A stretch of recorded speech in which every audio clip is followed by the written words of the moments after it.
नमस्कार, Rajbhar TV channel में आपका स्वागत है। इन दिनों महाराष्ट्र में राष्ट्रीय राजभर सेवा संघ, जो कि एक प्रमुख संस्था है राजभरों की, उसके चुनाव के दिन चल रहे हैं और ऐसे में तमाम समाज सेवी लोग अपने अपने चुनाव के लिए, अपने अपने पदों के चुनाव के लिए तमाम लोगों से मिल रहे हैं और हम उनके पीछे पीछे उनसे मिल रहे हैं और ये जानना चाहते हैं कि चुनाव जो हो रहे हैं आखिर किस आधार पे हो रहे हैं, किस लिए हो रहे हैं। हालांकि वैसे हमें तो पता है, लेकिन उम्मीदवारों से ये जानना है कि अगर आप चुनाव लड़ रहे हैं, आप जीत के आते हैं, तो समाज के लिए क्या करेंगे, क्या आपने किया है, क्या करने का मनसा है। और ऐसे ही भागम दौड़ में आज हम राष्ट्रीय राजभर सेवा संघ महाराष्ट्र के पूर्व अध्यक्ष रह चुके भाई दयानंद भारद्वाज जी से मिले हैं और आइए जानते हैं कि दयानंद जी, आपके मन में समाज के प्रति क्या चल रहा है। अगर आप एक बार फिर से तीसरी बार अध्यक्ष पद के लिए उम्मीदवार हैं तो आखिर आप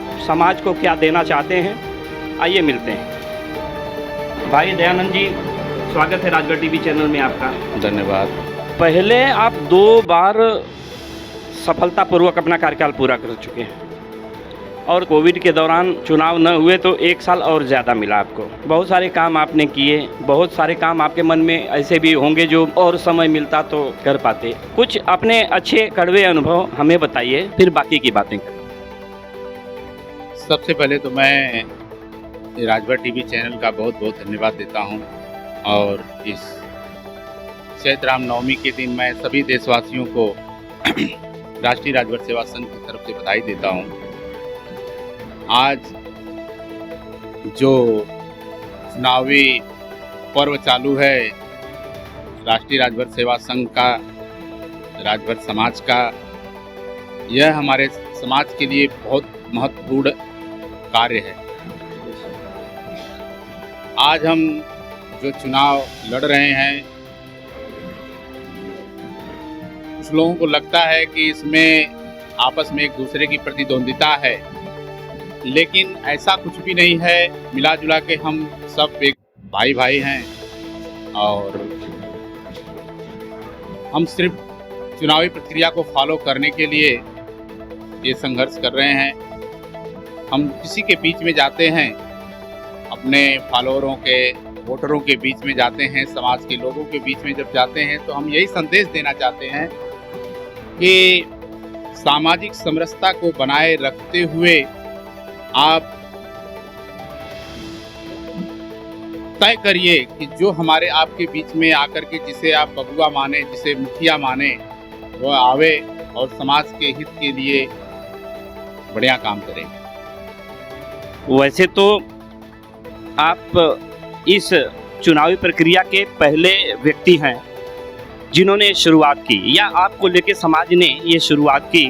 2015 में जब पहला चुनाव हुआ था, पब्लिक चुनाव हुआ था वोटिंग के जरिए, इसके पहले मनोनीत किए जाते थे लोग, लेकिन आप ही वो शख्स हैं जिनकी वजह से ये चुनावी, तो इसके लिए तो मैं बधाई दूंगा कि आप पहले व्यक्ति हैं जिनकी वजह से ऐसा समाज को देखने को मिला।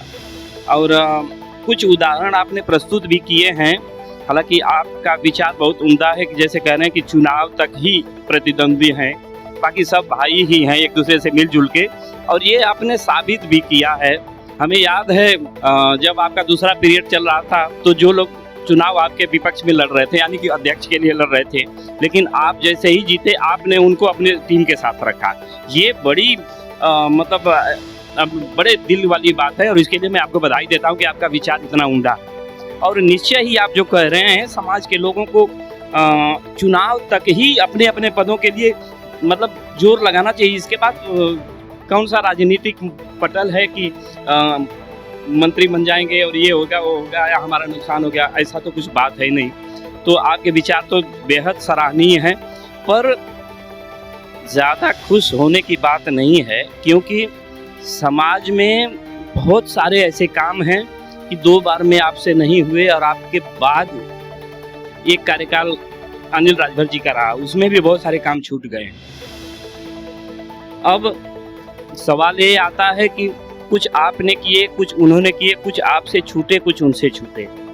अगर आप इस बार आते हैं, जनता का आशीर्वाद मिलता है, तो समाज को इस बार क्या मिलेगा? जनता आपसे क्या उम्मीद लगाए? और आप एक तरह से ये मान लीजिए कि आप जो राजभर टीवी चैनल पे बोले कि आपका एक तरह का घोषणा पत्र ही होगा और बार बार अगर काम नहीं हुए तो सवाल तो पूछे जाएंगे, तो सोच समझ के आप बताइएगा कि इस बार अगर आप आते हैं तो इस बार मुंबई महाराष्ट्र की जनता को क्या मिलने वाला है? देखिए, पिछले 2 बार मैं जनता जनार्दन के आशीर्वाद से मैं 2 बार अध्यक्ष रहा। तीसरी बार मैं खुद घोषणा कर दिया था कि हमारे समाज का कोई युवा साथी आए और कमान संभाले, मैं इलेक्शन नहीं लड़ूंगा। बिल्कुल बिल्कुल, इस बात की सराहना और 2 बार मैं कार्यकाल 3 साल का होता है और 2 बार 6 साल का हुआ, लेकिन वो 6 साल में मुझे सिर्फ 4 साल काम करने का सौभाग्य प्राप्त हुआ। उसके बाद कोरोना काल लग गया। उसके बाद 2022 में वापस हम लोगों ने थोड़ा सा स्थिति सामान्य हुई तो हम लोग चुनाव करवाए। उसमें हमारे अनिल भाई अध्यक्ष बने, आदरणीय एडवोकेट अखिलेश जी महामंत्री बने और अपने श्रवण जी कोषाध्यक्ष बने, और उनके समझ में जितना आया वो किए। लेकिन हमारा जब चौथी बार चुनाव आया तो हमारा एकदम मंशा नहीं थी, हम इस बार भी हम चुनाव नहीं लड़ने वाले थे। हमारे जो बुद्धिजीवी वर्ग है, जो इस समाज के आईएएस हैं, जो प्लानिंग बनाते हैं कि वास्तव में समाज के लिए करना क्या चाहिए, जो चर्चाएं करते हैं आपस में, और एक ऐसे व्यक्तियों को चुनते हैं कि जो कि समाज के लिए कुछ कर सकें, अगर अच्छा ना करें तो नुकसान भी ना करें, वो लोग चुनाव करते हैं। ऐसे लोग काफ़ी 3-3, 4-4 मीटिंग हुई, 3-3, 4-4 मीटिंग हुई वो बुद्धिजीवी वर्ग से। वो लोग बोले कि नहीं यार, आप चुनाव में एक बार आओ, आप कुछ काम रह गए हैं, आपको आना है। मैं बोला यार, थोड़ा अभी बच्चों के बीच में भी रहने दीजिए, समय कम है, मैं अपने बच्चों को भी समय देना चाहता हूँ। लेकिन लोग बोले कि नहीं, 3 साल किसी भी हालत में आपको समय देना है।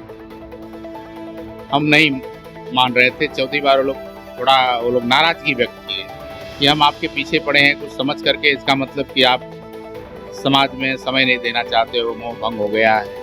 मतलब भाई, जो ज़्यादा प्यार करता है, जो भरोसा करता है, वो अपने अधिकार भी रखता है। तो मैं भी जरा सा भावुक हो गया, मेरे दिल को भी लगा कि नहीं यार, मैं तो कहीं न कहीं मुझसे गलतियां हो रही हैं। ये लोग इतना साथ दे रहे हैं और इतना मेरा सम्मान कर रहे हैं और मुझसे योग्य हैं ये लोग भी अध्यक्ष बन सकते थे, लेकिन मुझे कर रहे हैं तो कुछ तो उम्मीद है मुझसे। तो मैंने बोला कि ठीक है भाई, अगर आप लोगों की इच्छा है तो मैं वापस मैदान में आ रहा हूँ। और हमारा उद्देश्य सिर्फ यही है कि मैं अगर चुनाव जीत करके आ रहा हूँ आपके सामने, मैं ये घोषणा पत्र ही मेरा मान लीजिए, आप बोले कि घोषणा पत्र होगा, ये हमारा घोषणा पत्र ही है कि हमारी टीम में पूरी बात हो चुकी है कि हम किसी भी हालत में, जो आज तक महाराष्ट्र की धरती पे संगठन के लिए एक भूमि नहीं हो पाई, 3 साल के अंदर ही मैं ये काम करके दूंगा। क्या बात है, इसके लिए बहुत बहुत बधाई देता हूँ मैं आपको कि इतनी ऊंची सोच है आपकी। उम्मीद दे देंगे कि भवन दे देंगे? नहीं, देखिए, भूमि और भवन में बड़ा अंतर है, इसलिए क्लियर करना चाहता हूँ। पहले भूमि तो हो जाए, उसके बाद तमाम लोग हैं। जब हम आगे बढ़ के कुछ करेंगे तो बहुत करने वाले हैं, वो भी आकर के कुछ उनके लिए भी तो कुछ कार्य छोड़ना चाहिए। और दूसरा, मेरा मानना है कि कहीं न कहीं संगठन का विस्तार पूरे देश लेवल में होना चाहिए। बिल्कुल बिल्कुल। महाराष्ट्र चुनावी सेंटर हो, इलेक्शन का सेंटर हो, बाकी पूरे देश लेवल में इसका विस्तार हो। सभी युवा जुड़ करके, समाज सेवी जुड़ करके संगठन को मजबूत बनावें और देश में अपना परचम लहरावें। बिल्कुल, बहुत अच्छी बात। क्योंकि कलयुग में संगठन ही सबसे बड़ी ताकत है। संगे शक्ति कलयुगे। वैसे तो कहा जाए, मेरा तो ये विचार था कि मैं बहुत कुछ कर दिया और करूंगा, लेकिन वो बखान नहीं करना चाहिए, अपने से अपनी महिमा मंडल गाऊं, तो ये ठीक नहीं है। सामाजिक कार्य ऐसा होता है कि नेकी कर दरिया में डाल। आपका देखा गया है और मैं प्रत्यक्षदर्शी हूँ, आपको कुछ भी अगर समाज के बारे में बोला गया है और हमारे पहुँचने से पहले आप वहाँ मौजूद मिलते हैं, तो इसमें तो कोई दो राय नहीं कि आप पक्के समाज सेवी हैं, या एक आप कह सकते हैं आपके बारे में कि आपका जीवन ही समाज सेवा के लिए समर्पित है। लेकिन यहाँ मामला कुछ और है। यहाँ समाज सेवा तो ठीक है, हर आदमी की सेवा के लिए लगे रहते हैं, लेकिन यहाँ मुंबई के राजभर समाज के लिए जो कि भवन, आपने तो कह ही दिया कि भवन के लिए भूमि उपलब्ध करा देंगे, और ये बहुत बड़ी बात होगी क्योंकि 42 साल से अधिक हो गए संस्था को रजिस्टर हुए, और 2 हालांकि कार्यालय हैं मुंबई जैसे शहर में, 2 बड़े कार्यालय हैं और जिनकी कीमत बहुत अनमोल है, लेकिन भवन नहीं कह सकते। अगर भवन के लिए आप जमीन भी भूमि उपलब्ध करा देते हैं तो ये बड़ी उपलब्धि होगी आपके लिए और पूरे समाज के लिए। पूरे समाज का आशीर्वाद आपको जीवन भर मिलेगा। अब जहाँ तक आपने कार्यालय की बात कहा, तो आपको याद होगा, आप भी कभी कभी बोलते थे कि कहो, जब कार्यालय में हम लोग बैठते थे तो आप भी बोलते थे कि कहो इंश्योरेंस करौले हवा की ना, नहीं बोलना पड़ेगा। तो वो जो जर्जर था कार्यालय, बहुत हालत खराब थी, डर लगती थी उसमें बैठे। ठीक है, हमारे बुजुर्गों ने बनाया उसको, लेकिन हम उसे संवार नहीं पाए। तो मुझे भी ये लगा कि नहीं, ये जो अपने मेंटेनेंस के लिए जो कार्यालय तरस रहा है, मोहताज है, मैं उसे इतनी भव्यता जरूर दूंगा कि यह किसी के लिए मोहताज नहीं रहेगा। वह कार्यालय हमने जनता जनार्दन की मदद से 1+1 बनवाया। वो 3 साल के अंदर ही फर्स्ट इसमें ही बना, और बनने के बाद हम उसको भाड़े पे भी एक दिए, उसका मेंटेनेंस आने लगा। बाकी ऊपर आप देखे ही हैं कि कितना सुंदर है, कितना सुंदर है। लोग आते हैं, हमारे समाज के नेता भी वहाँ पे आते हैं, उनका भी वहाँ स्वागत सम्मान हुआ है। तो कहीं न कहीं सोच हम लोग बिखेरना चाहते हैं कि भाई हम लोग कुछ ऐसा करेंगे, 2 कदम अगर चलेंगे तो हो सकता है हमारे पीछे युवा पीढ़ी भी आएगी और समाज के लिए कुछ करेगी। बिल्कुल, बहुत बढ़िया। एक समाज की पीड़ा रही है दया भाई कि मैं काफ़ी दिनों से देख रहा हूँ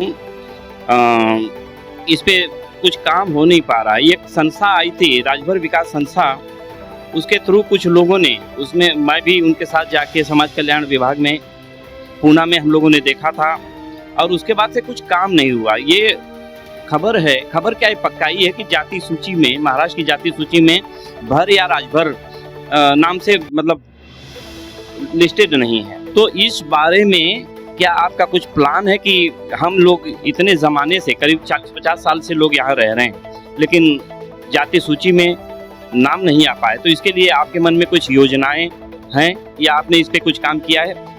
देखिए, हमारे बीच योजनाएं तो बहुत कुछ हैं, लेकिन हमारे बुद्धिजीवी वर्ग जो है, जो इसके बारे में, एक हमारी टीम जो इसके बारे में जानकारी रखते हैं, हमने कहा ना कि हमारे पीछे टीम है, वो लोग इसके बारे में जिसके बारे में जो जानकारी रखते हैं, हम, ये बहुत बड़ी बात है, छोटी बात नहीं है। हम अगर जज्बात में आकर के यह कह दें कि भैया नहीं हम तो राजभर को भर में ला करके इसको भर को इसमें एकदम कर देंगे और ओबीसी में कर देंगे, तो ये हमारे लिए एक बहुत बड़ी बात होगी। हम इस चीज़ को, जो चीज़ हम जानते हैं कि यह नामुमकिन है, ठीक है, हमारे लोग लगे हुए हैं, यह चाहते हैं कि हम करें, तो उनसे विचार विमर्श हमारा वो भी चालू है। आगे वो क्या करना है आपको सूचना दिया जाएगा। आप उनसे भी एक बार, मैं चाहता हूँ कि उनसे भी बैठिए, उनसे भी वार्तालाप करिए। ये बहुत अच्छा आपने सवाल उठाया है, तो उनके बीच में आप एक बार बैठिए, उनसे वार्तालाप करिए। हमारा यही संगठन की खासियत है कि बड़बोलापन नहीं करते हैं, अरे हम तो कर डालेंगे, क्योंकि हम नेता नहीं हैं, हम तो समाज सेवक हैं। हम कहेंगे अरे बस हम आएंगे और हम कर डालेंगे, ये बिल्कुल नहीं। बिल्कुल बिल्कुल, जितना हो सके उतना ही, और सच कहना, सुखी रहना। नहीं तो बाद में सवाल उठने लगेंगे कि आपने तो ये भी बोला। जैसा कि मैंने बोला, ये आपका घोषणा पत्र होगा, तो संभाल के बोलिएगा, क्योंकि सवाल बाद में मैं ही पूछूंगा अगर नहीं हुआ तो। मैंने कुछ ऐसे भी वाकयात देखे, समाज के लोगों का दुर्घटना हो गया, कुछ मजदूर जैसे लोग थे जो बिल्डिंगों से गिरे, तमाम कुछ तरह घटनाएं, दुर्घटनाएं हुई, ऐसे में बढ़ चढ़ के आपने हिस्सा लिया है। पर अच्छा, समाज की तरफ से सोशल मीडिया पे मतलब लोगों से रिक्वेस्ट किया जाता है, लोग पैसे भी देते हैं, 1000, 2000, 500, 5-5 हजार आपने खुद तमाम लोगों को दिए हैं। पर आपको इसमें अच्छा, कई मीटिंगों में मैं ये कह चुका हूँ कि बड़े-बड़े जो देश के प्रतिष्ठित व्यापारी लोग हैं, जो बड़े लेवल पे हैं, अगर वो पैसा देके किसी को मदद करने लगे ना, उनका पैसा खत्म हो जाएगा, समाज का भला नहीं होगा। तो आप, हालांकि आपकी तैयारी नहीं होगी इस बात के लिए, लेकिन मेरा एक तरह से सुझाव है कि कुछ अगर आप आते हैं तो कुछ इस तरह का सोचें कि हम कितनों को पैसा दे के मदद करेंगे। तो कुछ ऐसी व्यवस्था बनाई जाए जिसकी वजह से उन्हें कुछ मदद हो सके। हम खाली सपोर्ट करें उनको, जैसे टेक्निकली कुछ चीज़ें हैं वो हम बाद में विशेष रूप से हम आपसे बात करेंगे, लेकिन यह समाज में ऐसे लोगों के लिए कुछ व्यवस्था होनी चाहिए, मतलब कुछ, ताकि उनको आश्रित ना होना पड़े किसी समाज के 500, 200, 400 पे आश्रित ना होना पड़े। कुछ ऐसी व्यवस्थाएं बनानी चाहिए। क्या आपको लगता है ऐसा कुछ होना चाहिए? देखिए, पहली बात तो हम पूरे समाज के लोगों से सरकार की तमाम व्यवस्थाएं, अब अगर समाज को सिर्फ बताने की जरूरत है, कुछ हमारे बंधु हैं, कुछ भाई ऐसे हैं जो कि उनको बेचारे को कुछ पता नहीं है। एक बहुत छोटे पैसे में, छोटे इन्वेस्टमेंट में मेडिक्लेम होता है। एग्जैक्टली, मेरा इशारा उसी तरफ है। मेडिक्लेम होता है। मैं चाहता हूं कि बच्चा जिस दिन से शादीशुदा होते हैं या नहीं है, फर्स्ट हमको ये करना चाहिए कि हमें मेडिक्लेम करा लेना चाहिए। मैं तो हर व्यक्ति को कहता हूँ, छोटा सा ही करवाओ आप, होना चाहिए। और जिस दिन आपकी मेडिक्लेम हो गई, मेडिक्लेम हो गया, जिस दिन आपकी LIC हो गई, उस दिन से आप बीमार भी नहीं पड़ोगे। ये मैं आपको प्रैक्टिकली अनुभव बता रहा हूँ। जब आपके पास व्यवस्थाएं नहीं होती है, अगर आप परिवार के साथ घर में रह रहे हैं और आपके पास व्यवस्था नहीं है, घर में पैसा नहीं है, तो दिन रात सोचेंगे, मन में तमाम तरह की तकलीफ बातें आएंगी, तो बीमार आप पड़ने वाले हो। बिल्कुल। कुछ लोग तो ऐसे ही बीमार पड़ जाते हैं, अरे यार इतना बड़ा परिवार लेके रह रहा हूँ, घर में पैसा नहीं है, कोई बीमार पड़ा तो क्या होगा। इसके लिए जब मेडिक्लेम करा लेंगे ना, तो आप जो है कि वैसे बीमार नहीं पड़ेंगे। और देख लीजिए कि जिस दिन घर में पूरा पकवान बना रहता है, घर में ज़्यादा खाना बना रहता है, उस दिन भूखे नहीं लगती है। और जिस दिन आपको पता लगा कि किचन में घर खाना नहीं है, आज नहीं बना है कुछ, उस दिन कुछ ज़्यादा ही भूख लगती है।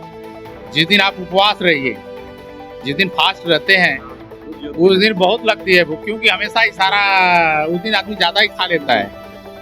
तो कहीं न कहीं ये सब व्यवस्थाएं, मेडिक्लेम की व्यवस्थाएं हैं, सरकार की तमाम योजनाएं हैं, यह संगठन के माध्यम से यह लोगों को बताना चाहिए। इसके लिए भी हम जगाने का प्रयत्न कर रहे हैं लोगों को। इस पे हमारी बातें चल रही है। आपका बहुत बहुत धन्यवाद दूंगा। इतनी बड़ी सोच आपकी है कि आपने इतनी बड़ी बातों पे कहा। ये आपको लगती है लोगों को बहुत छोटी है, ये बहुत बड़ी बात है, क्योंकि लोगों के जीवन मरण का ये सवाल है। मैं तमाम असलियत में मुझे कुछ अनुभव है, बाकी दूसरे समाज में भी जब आना जाना होता है, नज़दीक से देखते हैं कि उनका सिस्टम क्या है।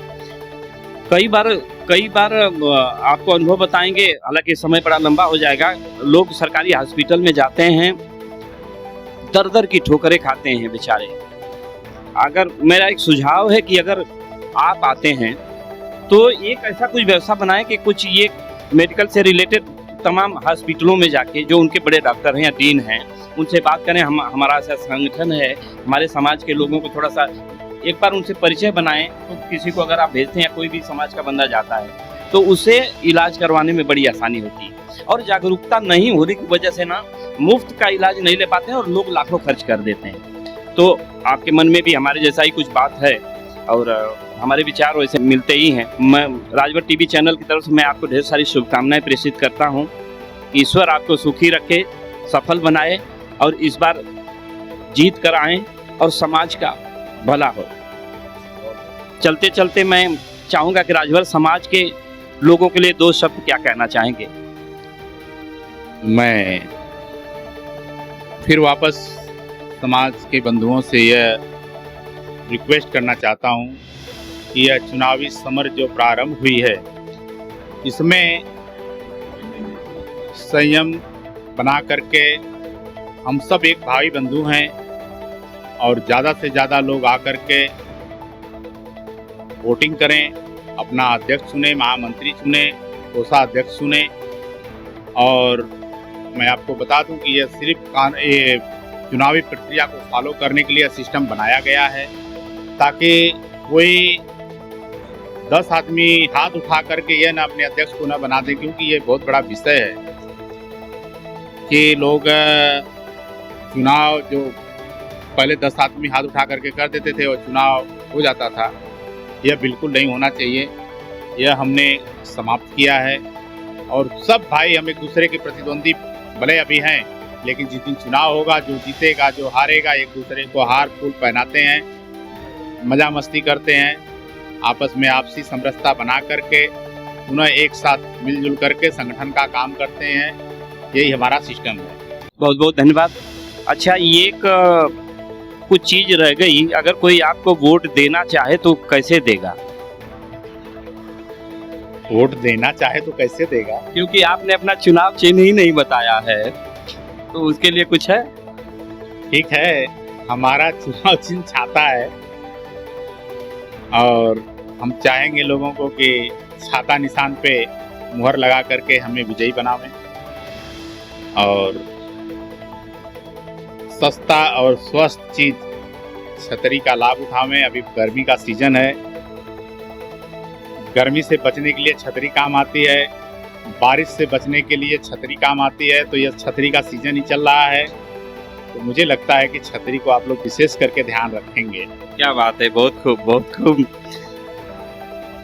दोस्तों, ये थे दयानंद भारद्वाज जी, समाज के हर सुख दुख में साथ रहने वाले। ईश्वर से कामना करते हैं कि ईश्वर इन्हें स्वस्थ रखे, सुखी रखे, ताकि ये समाज के काम में हमेशा दिल खोल करके साथ देते रहें। राजभर टीवी चैनल की तरफ से ढेर सारी शुभकामनाएं। अब मिलते हैं किसी अगले उम्मीदवार के साथ। नमस्कार।